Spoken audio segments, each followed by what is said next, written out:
poéticas do mito, segundo Eliezer Meletinsky. A relação entre mito e literatura é apenas um dos argumentos tratados por Eliezer Meletinsky, um dos maiores especialistas soviéticos em etnologia comparada e estudos literários. Numa obra fundamental para o pensamento crítico contemporâneo que se chama A Poética do Mito. Foi escrita em 1976 e é considerada sua obra-prima. A tradução em português deve-se a Paulo Bezerra e foi publicada pela editora Forense Universitária, Rio de Janeiro, 1987. Este livro também está esgotado, mas é possível encontrá-lo. Ele é considerado o maior mitólogo do mundo. O autor dividiu essa sua obra, A Poética do Mito, em 3 estudos principais. Na primeira parte, ele desenvolve uma análise concisa, mas consistente e ao mesmo tempo crítica das principais teorias do mito, desde Jean-Baptiste Vico até Lévi-Strauss, finalizando com a contribuição da visão russo-soviética sobre o assunto.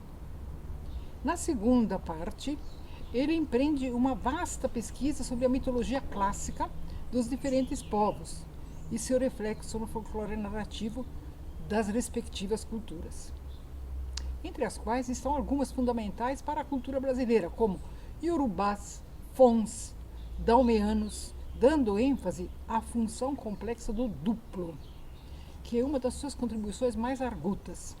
A última parte é dedicada à análise do mito no romance ocidental, particularmente do século XX, Joyce, Kafka, Thomas Mann, Gabriel Garcia Marques, etc., focalizando o renascimento do mito nesse gênero em nossa época. Nessa parte que vamos apresentar a vocês, nós vamos acompanhá-lo no seu primeiro estudo, a análise crítica das principais teorias do mito, verificando como ele tratou certas questões candentes, como a relação mito-rito, mito-símbolo, mito-etos, mito-sonho, mito-simbolização das relações, mito-obra de arte e, aplicando as conclusões por ele tiradas, a relação mito-obra literária. Então, vamos ver então o seu estudo. No século XX, diz Meletinsky, está definitivamente consolidada a consciência de que o mito é um princípio criativo eternamente vivo. É um princípio vivo. Seja ele aproximado ao ritual ou rito, aqui para nós são sinônimos, ou aproximado à psicologia, à arte, à ideologia, à natureza, conforme a escola e o momento. Não há dúvida de que ele é um conceito central na teoria da cultura universal. Se a etnologia clássica do século XIX queria ver o mito como uma tentativa ou mesmo anticientífica de explicação, entre parênteses, o mito seria então qualquer juízo que surge independentemente da experiência e não coincide com os resultados da verificação. Franz Boas, pai da etnologia americana do século XX, asseverava que a associação primitiva, emocional, simbólica, compensatória e heterogênea no mito não era tão diferente do mecanismo que caracteriza até hoje a civilização europeia. 2 pontos. A insuficiência lógica do pensamento, primitivo ou não, deve-se à natureza das ideias tradicionais. Essa é a tese do Franz Boas. Mitos, costumes e rituais formam-se muitas vezes como resultado de processo inconsciente e automatizado. A questão da prioridade do rito sobre o mito é controversa até hoje. Ela teve em Fraser o seu grande defensor. no livro dele, The Golden Bow, ou seja, o Arco de Ouro, que opôs a magia ao animismo dos povos primitivos, enquanto etapa anterior orientada para forças impessoais, e consistindo em associações por semelhança e contiguidade. Da magia, Fraser deduziu quase que totalmente o totemismo, o sacrifício, os cultos assim chamados calendáricos, que dependem do calendário. Só que, transformando a magia em princípio ativo, ele acabou dando ênfase excessiva ao rito e subestimou o aspecto cognitivo e conteudístico da mitologia, unindo num único todo os gêneros e fenômenos diferentes. Já Lévi-Strauss considera a questão mito-rito semelhante à situação clássica do ovo e da galinha, mas reconhece ao ritual o caráter primário, pois, contrariando o mito, procura imitar a contiguidade do fluxo da vida, embora, é claro, se estabeleça entre os dois, entre mito e rito, uma relação de sincretismo inevitável. Há casos em que o mito é irredutível ao rito e vice-versa, não há dúvida. Malinowski observou muito bem, no seu livro chamado Mito e Psicologia Primitiva, que existe uma unidade interior, ou seja, uma funcionalidade entre mito, rito e função prática. Em suas teses, que também contrariam a visão da etnologia clássica do século XIX, Malinowski defende a posição de que na sociedade arcaica, onde o mito ainda não se tornou resquício, ele não é um mero meio de explicação. Não é um mero meio de explicação pré-científico ou anticientífico do mundo, mas ele é um meio de manutenção da continuidade da cultura tribal, codificando o pensamento, propondo regras de comportamento que seriam justamente os ritos, e mantendo a ordem cósmica e social. Sobretudo, e com isso ele se aproxima da diferença específica entre mito e literatura, o mito é vivido pelos povos primitivos como escritura sagrada verbal, que influencia o destino do homem. Essa escritura sagrada verbal seria uma forma elementar de religião, retoma, por sua vez, Durkheim, no seu livro As Formas Elementares da Vida Religiosa, o Sistema Totêmico na Austrália. Forma essa que ele não faz remontar ao culto dos elementos cósmicos ou dos espíritos domésticos, ou seja, à magia, mas ao totemismo. Ele acha que o clã é precisamente quem constitui o sistema totêmico. Porém, enquanto princípio hipostasiado pela imaginação em forma de variedades vegetais ou variedades animais que servem de totem, e que esse princípio de organização tribal sacraliza um modelo de universo em que todas as partes do universo pertencem ao modelo. A descoberta de Durkheim de que há um princípio que sacraliza um modelo de universo para os povos primitivos, em que todas as partes do universo pertencem ao modelo, leva-nos imediatamente para a comparação entre mito e obra de arte literária. Se, para o ser primitivo, uma parte emblemática do ser sagrado suscita os mesmos sentimentos que o todo, numa obra de arte coesa, também qualquer parte deve ser um microcosmo do todo. Curioso que isso é quase que obrigatório na pintura. Qualquer amostra de uma parte de um quadro deve remeter ao todo, particularmente na pintura. Mas isso na arte literária também. Ou seja, unidade de estilo, elementos da ação que recorrem e que convergem e etc. Disso decorre, parece-nos, a seguinte consideração em paralelo, 2 pontos. Se o mito e cada parte do mito são vividos pelos povos primitivos como realidade, Uma vez aceitas as regras do jogo, uma obra literária também passa a ser vivida pelo leitor como realidade. O leitor aceita as regras do jogo. Só que, desculpe, em lugar de ser uma realidade concreta, tal como a vista pelo homem no mito primitivo, será uma realidade ficta, uma realidade fictícia, uma realidade fingida, de segundo ou terceiro grau, conforme a distância em termos de verossimilhança, plausibilidade, etc., que nela reconhece o leitor. O fato é que o homem ocidental moderno, embora crédulo e supersticioso, diz Levi Brühl, no livro dele O Sobrenatural e a Natureza na Mentalidade Primitiva, diferencia o natural do sobrenatural, enquanto o selvagem tem uma consciência mística.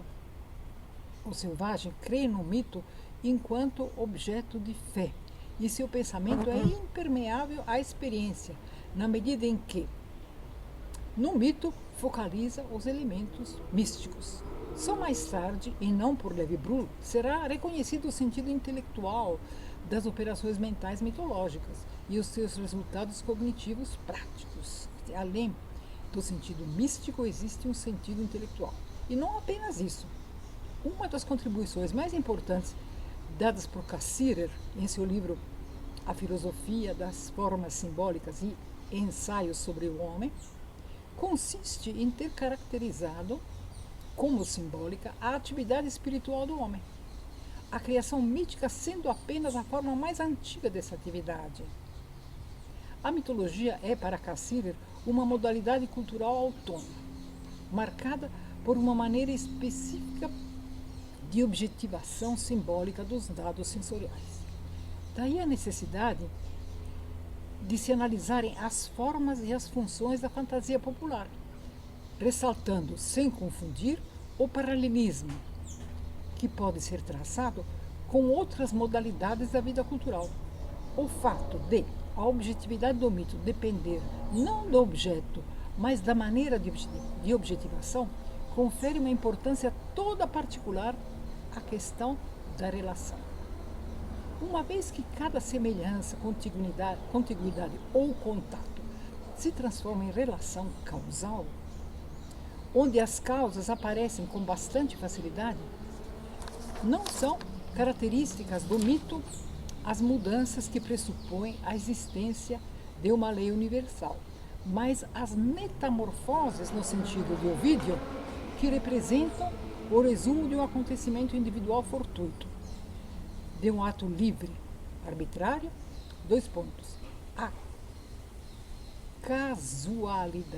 a casualidade como que gerando a causalidade. A consciência mítica não distingue ilusão e autenticidade. Depois da força imediata com a qual o objeto atua sobre a consciência. Tão logo algo é considerado sagrado, entre aspas, o atributo transforma-se em conteúdo. No mito, o passado é causa das coisas. A sacralidade da existência remonta à sacralidade da origem. A inserção da sacralidade far-se-ia, segundo Cassirer, pela articulação da oposição sagrado-profano, graças a elementos ex machina, como os números, por exemplo.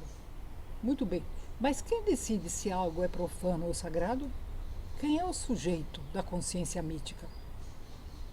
Isso só se descobre quando se conscientizam os elos intermediários entre vontade e fim.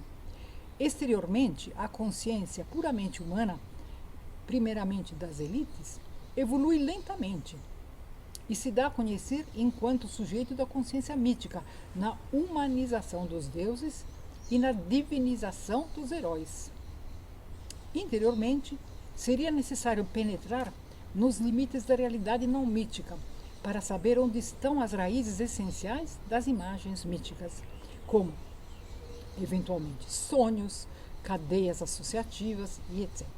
O curioso é que, dentro do movimento que vai do biológico ao ético, O sujeito da consciência mítica se transformará aos poucos em sujeito da consciência ética. Uma das consequências inevitáveis dessa vertente, particularmente estudada por Urban, é que a mitologia, tornando-se fundamento da religião, usa a linguagem do mito para uma realidade não mitológica. Aos poucos buscam-se outras vertentes em cuja base está um mito, embora haja diferenças às vezes essenciais. Entre o mito e o conto de fadas, por exemplo, a diferença, segundo Franz Boas, já citado, estaria no fato de que o mito procura explicar os fenômenos naturais. A questão do sono é bastante mais complexa. Os estudiosos dos sonhos, ao mesmo tempo que estudam os estados emocionais e as cadeias associativas, procuram aproximar a etnologia da psicologia. Para Freud, o conteúdo do inconsciente, que se manifesta, entre outros, através do sonho, é interpretado como fruto do deslocamento dos instintos recalcados da consciência. Os mitos seriam para ele a alegoria desses instintos recalcados. Já Jung atribui aos arquétipos, que são para ele elementos estruturais da psique, elementos estruturais do inconsciente, o papel de formadores de mitos. Os arquétipos são, para Jung, formadores de mitos. Da mesma forma que ele vê o processo de individuação do ser humano na complementaridade entre consciente e inconsciente. Só que uma coisa são o arquétipo e o mito, e outra coisa é a transposição desse arquétipo, desse mito, para a arte e sua transformação em diferentes modalidades. Aqui Jung praticaria um pan-mitologismo discutível, embora seus dois tipos de simbolização da libido, o analógico, entre parênteses, vida, ânima, e o causativo, entre parênteses, morte, velho sábio, e suas hipóteses zoomorfas, retomadas por Lévi-Strauss como natureza e cultura, teriam sido um prenúncio da oposição metáfora-metonímia, elaborada por Jacobson e tão aplicada em análise literária. A ideia de que a mitologia e os rituais funcionam como chave para os princípios permanentes da natureza humana ou num contexto histórico-cultural será uma constante entre os sucessores de Jung. O próximo salto será dado por Lévi-Strauss, que verá no mito não apenas a simbolização do objeto, mas a simbolização das próprias relações. E particularmente para o que nos interessa, afirmando que a lógica primitiva se revelou instrumento poderoso de classificação, análise e apresentação do mundo, capaz de realizar uma revolução técnica e criar o substrato da civilização atual, que, justamente acentuando as qualidades secundárias, os detalhes, os índices, a metonímia, a metáfora, etc., ligará definitivamente os mecanismos mitológicos aos procedimentos artístico-literários. Os elementos de ambos os domínios são mediadores entre imagens e conceitos, e a lógica das relações dessa mediação atinge seus fins, como que por um acaso, em que as contradições aparentes são superadas por meio de um expediente original ao qual Lévi-Strauss deu o nome de bricolagem mitológica. Dessa bricolagem surgirão os diversos gêneros literários, conforme as diferentes formas de metaforização, permanecendo apenas na individualidade da imagem e do significado a diferença básica entre o iniciado e o fruidor, entre acreditar e fazer de conta. O que apaixona no trabalho de Meletinsky é a capacidade de síntese integrada e lúcida, e a crítica construtiva a que ele submete às diferentes teorias. Numa próxima oportunidade, nós vamos ver então a passagem do mito à literatura e a questão dos arquétipos vistos por Meletinsky. Por hoje é isso.